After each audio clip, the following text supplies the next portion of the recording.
satisfação de receber hoje o psiquiatra Jorge Andréa. Ele é membro do Instituto de Cultura Espírita do Brasil e autor dos livros Dinâmica Psi, Forças Sexuais da Alma e Segredos do Espírito, A Zona do Inconsciente, entre outras publicações. O senhor Jorge Andréas é um estudioso da psique humana à luz do Espiritismo, há muitos anos, e é sobre isso que nós vamos conversar hoje com ele. Dr. Jorge, o que o psicanalista chama de inconsciente? É o espírito para as doutrinas espiritualistas? Não temos dúvida nenhuma. Aliás, o Freud, quem foi o primeiro que trouxe este ideário, o que aconteceu? Eu tenho uma reverência muito grande ao Freud, não pela sua psicanálise de totalidade, mas eu tenho uma referência muito grande para ele, porque ele trouxe um espírito para a universidade com o nome de inconsciente. E que hoje, a gente está estudando isso a pouco e pouco, nós temos a impressão que o processo vai tomar uma condição mais expressiva com os dias das novas psicologias que estão aí. E o senhor concorda que quanto maior o número de reencarnações, mais complexo se torna o emocional das pessoas? Essa é uma pergunta muito psiquiátrica. Muito psiquiátrica. Eu acho que o emocional de cada indivíduo está de acordo com o biótipo psicológico das pessoas. Não tem nada a ver com as reencarnações? Não tem a ver com as reencarnações. Que é o biótipo psicológico. Agora, que as reencarnações influenciam muita coisa, ninguém tem dúvida alguma. Porque elas fazem um rastreamento periódico com modificações. Mas essas modificações não querem dizer que o indivíduo vai ter uma tonalidade emocional diferente, X, Y ou Z, mas que o emocional do indivíduo, através das reencarnações, pelas experienciações que o indivíduo passa no parâmetro da carne, no parâmetro da zona consciente, digamos assim, ele adquire um potencial muito interessante para lastros da sua própria organização espiritual. Então, o que influencia, na verdade, a complexidade do emocional são as experiências. As vivências. As vivências são as experiências. Não tem dúvida disso. Tá. Porque as coisas oscilam bastante. E depende também dos fatores educacionais pelos quais o indivíduo vai passando. Há uma série de coisas... Educacionais, culturais? Culturais, muita coisa interessante de avaliação. O senhor poderia explicar para os nossos telespectadores, à luz do Espiritismo, quais são as distonias psíquicas, leves, moderadas e severas, e qual a origem delas, tendo em vista a reencarnação? E qual a origem delas, tendo em vista a reencarnação, levando em conta a questão da reencarnação? Bom, a reencarnação é um processo, nós não temos dúvida nenhuma, de várias reposições. Isto é, quando nós temos um estudo reencarnatório e que o indivíduo passa uma fase de trabalho, desencarna e posteriormente volta dentro de certas medidas, é claro, não tenha dúvida nenhuma que este lastro tem que influenciar tudo isso. Mas as distonias mentais, que é a sua pergunta especificamente, elas vêm justamente das desordens que esse espírito está passando. E essas desordens são as maiores possíveis, são as mais variadas possíveis, são múltiplas. Porque nós temos essas distonias que antigamente se dizia que o indivíduo ou era neurótico ou era psicótico, ou tinha uma personalidade psicopática. A personalidade psicopática, os indivíduos, esses frios sociais, esses indivíduos de desamor profundo, criminosos, indivíduos com certas taras, etc., nós chamávamos as personalidades psicopáticas. Mas o neurótico era um indivíduo que era juridicamente capaz, era um indivíduo que tinha a noção das suas dificuldades, portanto, o indivíduo tinha um comprometimento social, mas o comprometimento social era num processo dele íntimo, não tinha intervenção externa, mas o psicótico não. O psicótico tinha uma desestruturação do eu. Era um indivíduo que podia estar nos delírios, vamos dizer, na depressão profunda de uma série de coisas. Então as variações são muito grandes. Mas hoje nós não usamos mais esse tipo dessas informações. Hoje nós usamos o transtorno. E aí hoje a gente tem transtorno de humor, transtorno disso, transtorno daquilo, transtorno histeriforme. Antigamente a gente falava muito de histeria. Hoje já não se fala de histeria, modificações das personalidades múltiplas, etc. Então as variações são grandes. E a estrutura feita pela nosografia psiquiátrica para delimitar as doenças, hoje está mais interessante. Porque tem muito neurótico que era mais psicótico do que o psicótico. Eu não sei se você está entendendo o que eu quero dizer. Os sintomas do neurótico avançavam muito e prejudicavam o ambiente onde ele estava. E tinha um psicótico que se fechava dentro dele mesmo e era um indivíduo formidável, às vezes doce, etc. E nós, então, chamávamos o psicótico o indivíduo que já estava no final, e o neurótico estava no meio. Hoje não, é o transtorno. Conforme o transtorno, ele caminha para essas posições neuróticas, psicóticas, etc. Talvez eu não tenha me explicado melhor. Assim, o que eu disse aqui, eu ia falar sobre distonias, são aqueles casos assim, que talvez esteja na classificação de humor, que é a questão da depressão leve, da ansiedade, do medo. Era eu queria que o senhor fizesse uma análise com relação a esses transtornos que hoje são mais comuns na vida moderna. Esses transtornos são muito comuns. À luz do espiritismo, claro. Dentro da sociedade dos nossos dias. Porque tem um indivíduo que tem uma série de problemas emocionais. Tem outros que os problemas são mais fóbicos. Tem fobia de alguma coisa. Isso é natural. Quer dizer, natural. Isso existe nas variações. Tem um indivíduo, por exemplo, que tem uma personalidade de características histéricas. Outro de características compulsivas. Que é um indivíduo que tem aquelas compulsões para fazer a coisa. Como também tem indivíduos outros que caminham para posições epileptiformes, etc. Mas isso então, tem uma explicação? Mas isso tudo, a explicação está ligada à distonia da própria organização do psiquismo de profundidade. Ou seja, a zona espiritual. O indivíduo transfere para a periferia as dificuldades, a distonia. E essa distonia vai criar o ambiente doloroso. Quando nós falamos do ambiente doloroso, é a dor psicológica, a dor material, a dor ligada a uma série de coisas do desamor, do desencanto. Mas como é que essas pessoas chegam nesta encarnação com esse tipo de desorganização no espírito? Nós não sabemos o detalhe. A estrutura está nas intimidades daqueles vórtices dinâmicos do espírito. Como é que isso chegou? Claro que é uma absorção do pretérito, ninguém tem dúvida disso. Aliás, dentro da psicologia, tem uma coisa muito interessante a ser considerada. Isso é considerado sombras da alma. Sombras da alma. Mas nós podemos dividir essa sombra em duas categorias. As sombras resultaram das nossas inconsequências pretéritas, agressões diversas sobre todos os aspectos, etc.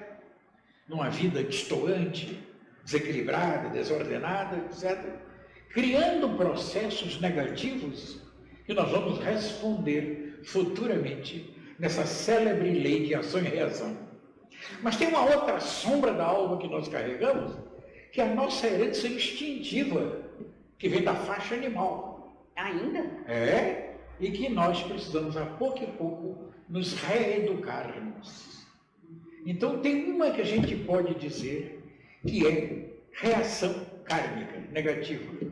Tem outra que faz parte da estrutura que nós temos que iluminar esses pontos sombrios da alma.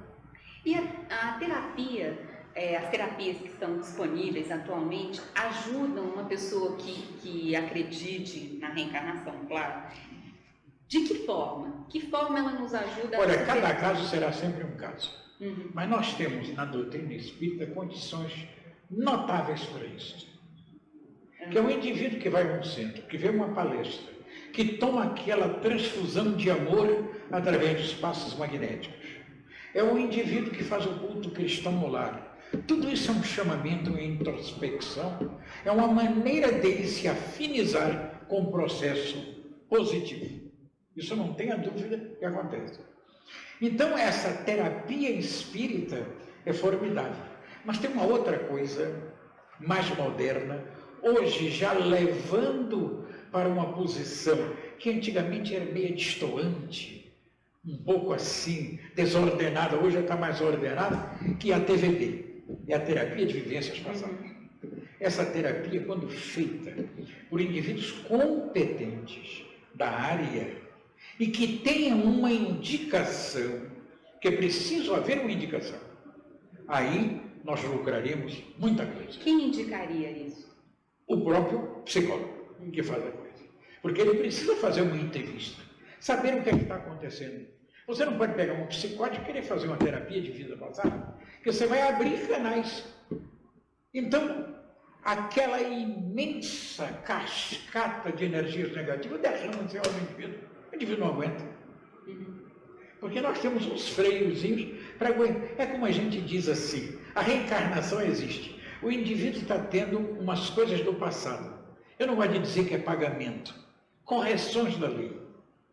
Mas essa correção da lei vem de acordo com o que o indivíduo pode suportar. Porque já pensou o indivíduo soltar tudo que ele tem de lá de dentro negativo, se for um indivíduo de dificuldades pregressas muito grandes? Ele não aguenta. Ele naufraga. Ele naufraga completamente. De maneira que a lei é precisa dar a continha certa para o indivíduo sofrer as suas dores. Mas quem está passando por dor, de qualquer qualidade, acha que a dele é a maior do mundo. Isso é natural. Você bota assim uma dorzinha de ouvido, uma dor de dente, a pessoa diz, mas a minha é a pior que existe. Uma dor do tubo digestivo, essa coisa, uma dor de cabeça, uma enxaqueca. Ai, meu Deus, esta é a maior dor que existe no mundo. Bom, ainda sobre esse assunto da cura, né, das dores emocionais, o senhor fala que a terapia convencional é muito importante. E por que as atitudes e as ações e os projetos no caminho do bem também são tão importantes para recuperar essas pessoas com distonia? Porque o bem é construtivo. Porque todos os nossos labores, de que natureza for, quando nós demos o colorido e a pitada do bem e do amor nas coisas, elas crescem e ampliam nas nossas realizações. É aquilo que nós podemos chamar o trabalho biológico, o trabalho que não é condenação. Porque tem umas pessoas que trabalham e que acham que é a pior coisa do mundo. Essas pessoas ficam retidas sem evolução. Porque para ele trabalho é condenação. Quando o trabalho é biológico, é formação do bem para as aberturas maiores do espírito. O senhor poderia explicar, assim, fisicamente, como é que essas atitudes, esses projetos, essas ações influenciam na recuperação da gente? Que tipo de ações? No bem, essas atitudes que o senhor estava comentando agora. Minha filha, eu também gostaria de saber. Dentro da psiquiatria eu gostaria de saber. Que nós sabemos os efeitos, sabe que as informações. E a gente sabe que o bem é que constrói. Na evolução você vê o impulso para buscar o bem em tudo, nas menores coisas, e neutralizando o mal. Agora, você quer saber a estrutura disso? Eu também quero saber. Porque nós não sabemos nem o espírito. Eu vou lhe contar um negócio. Foi perguntado ao André Luiz. Você sabe que o André Luiz é um espírito conhecidíssimo das nossas condições de espírita, da doutrina espírita. Com seus livros, etc., que tem uns livros muito interessantes de informação. Eu acho que ele foi o grande dinamizador da doutrina espírita, o André Luiz. Foi perguntado a ele o que era o espírito. Você sabe que ele respondeu? Eu não sei, não. Nós estamos do lado de cá ainda estudando o perispírito para saber o que é. E nós já queremos saber as estruturações íntimas, internas dessas coisas todas, que não é fácil. Isso ainda é difícil. Que nós temos que navegar para os alicerces, os arcanos da alma e do espírito. E aquilo deve ser uma elaboração fantástica, porque aquilo é uma ventania, aquilo é uma deliverance, aquilo é o que a gente pode chamar a ressonância divina dentro de nós.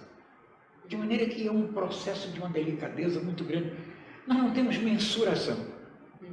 A nossa psicologia, O nosso pensar é muito linear e nós temos muita dificuldade de mensurar essas coisas. Você podia explicar para os nossos telespectadores assim, qual é a diferença entre o que se chama de processo obsessivo, né, quando os espíritas dizem que existe uma entidade, né, próxima a nós, um problema anímico e uma doença bioquímica? Qual é a diferença entre esses três? A doença bioquímica é alguma coisa que se instala no corpo e que nós temos uma possibilidade com a bioquímica, com os psicotrópicos, no modo geral, e às vezes até com uma conversinha da psicologia chamada transpessoal, coisas dessa ordem, conselhos, etc., chegarmos a uma determinada conclusão. Quando há uma interferência espiritual, essa interferência espiritual tem gradações, variações imensas. Então o indivíduo tem uma espécie de conotação, de enredamento. É como se tivesse um plug no perispírito e o negativo se inserisse ali, por sintonia. O indivíduo precisa ter uma sintonia com o negativo. Quer dizer, ele carrega esse processo consigo. Tem os indivíduos que veem a reencarnação, mas a sua emissão está ligada a processos negativos. E ele absorve isso. É o processo obsessivo. E nessas obsessões que tem uma variação muito grande, até das obsessões simples, até as obsessões de subjugação, que são coisas que o nosso Kardec tem estudado tanto, nós temos uma compreensão maior sobre isso. E tem aqueles processos combinados.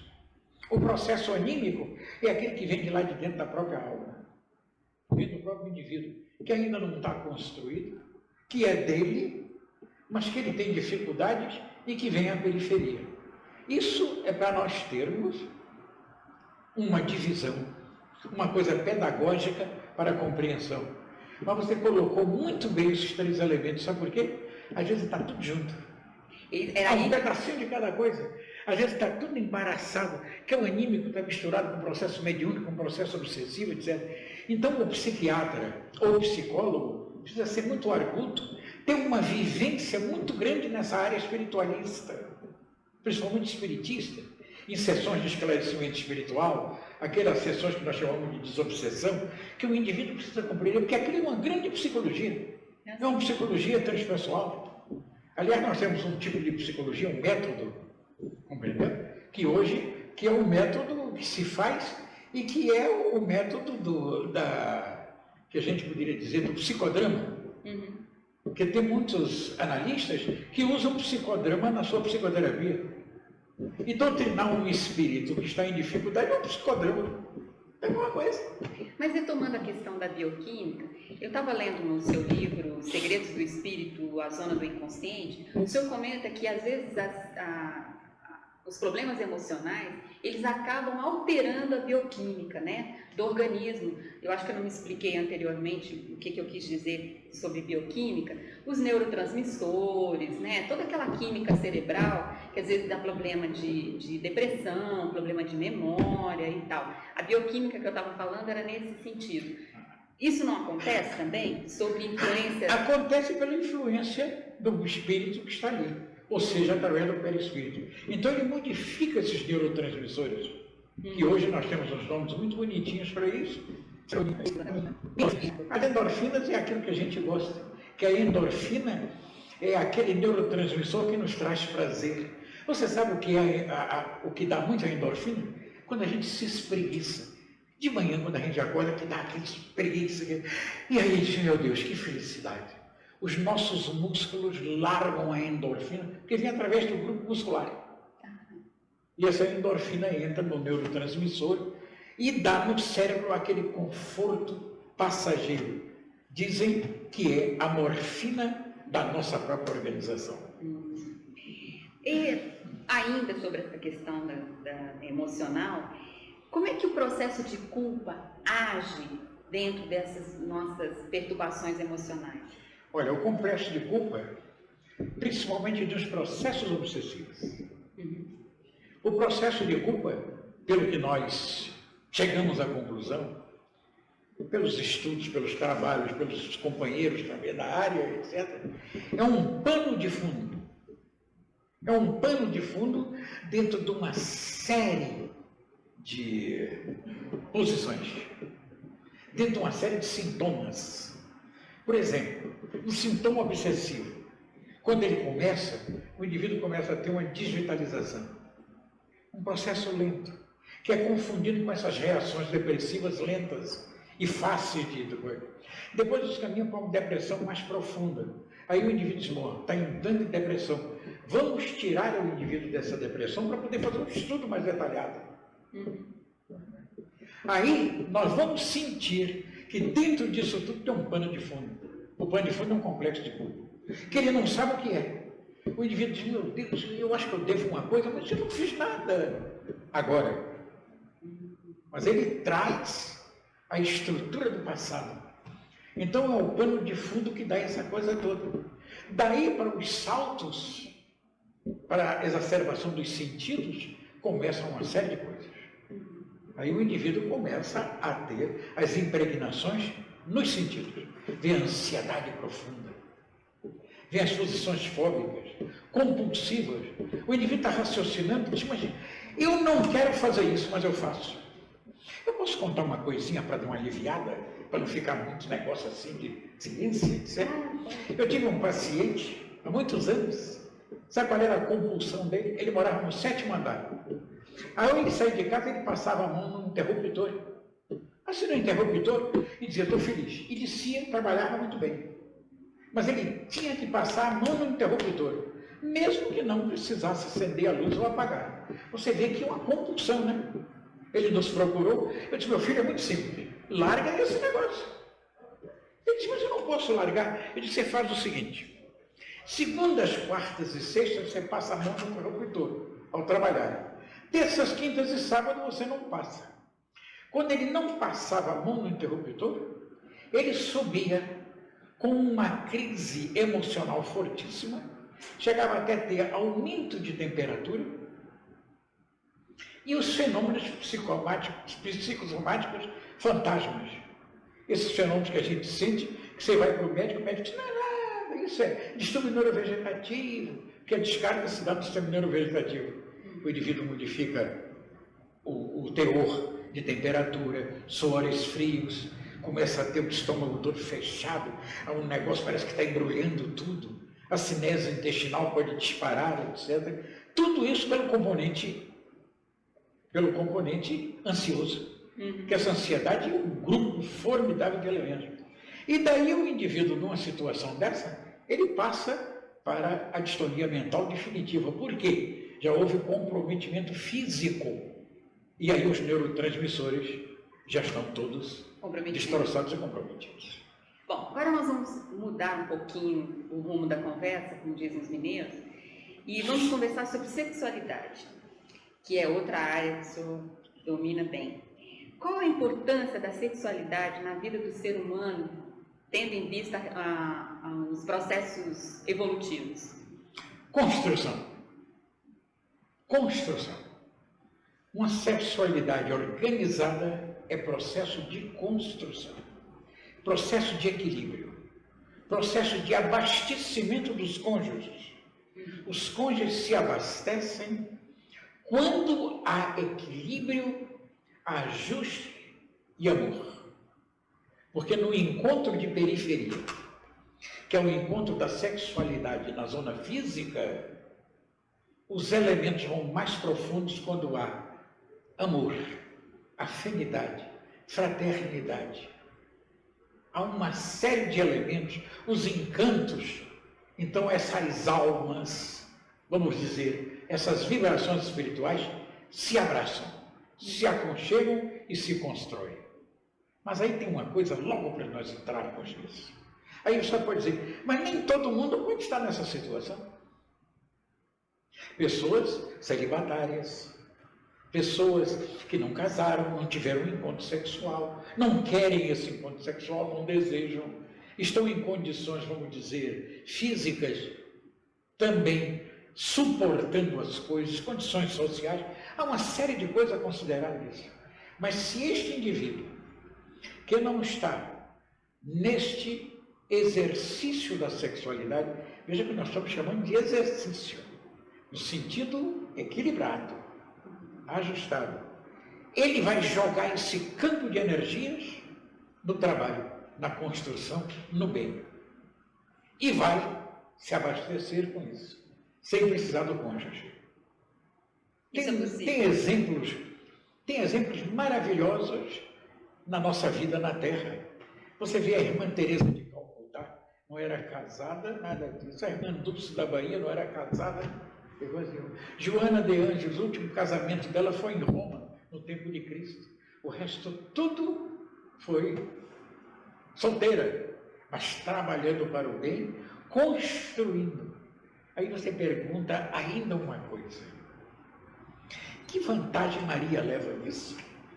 Maria a abandonada, a que não se construiu, ao José, ao celibatário, que não tem o encontro sexual, mas que vantagem ele leva nisso? O interregno reencarnatório amplia. Porque a energia sexual gasta? Não, porque ele não precisa do contributo do cônjuge e daquele que ele está habituado. Ele se abastece a si próprio com o trabalho coletivo. Daí a vantagem do trabalho, como um fator biológico de vida construtiva. E nunca pensar no trabalho condenação. Quando ele é difícil, vamos transformar num trabalho devoção.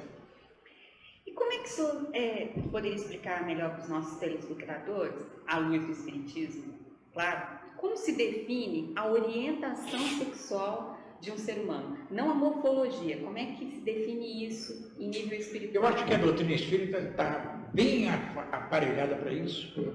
E os setores espiritualistas, do modo geral. E, inclusive, a moderna psicologia.